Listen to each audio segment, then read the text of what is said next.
আমরা বলেছি বড়লেন যেমন আছে এগুলো ব্যবহার করতে হবে। তার জন্যই আমি ত্রিপুরাবাসীর কাছে এই অনুরোধ করছি,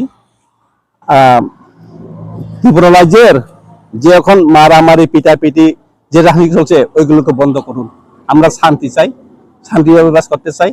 এখন যতগুলো ইমপ্লিমেন্ট হচ্ছে না সেটার জন্য দায়ীকে ত্রিপুরা গভর্নমেন্ট, ইন্ডিয়া গভর্নমেন্ট।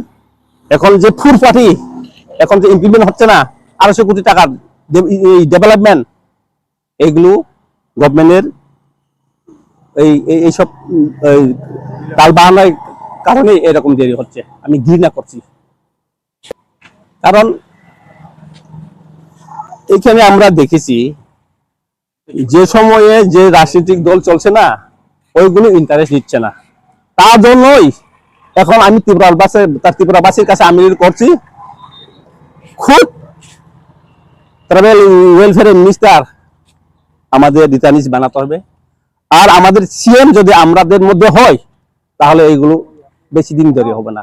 তার জন্যই আমরা এখন পলিটিক্যাল ভাবেও আমরা লড়াই করতে যাচ্ছি।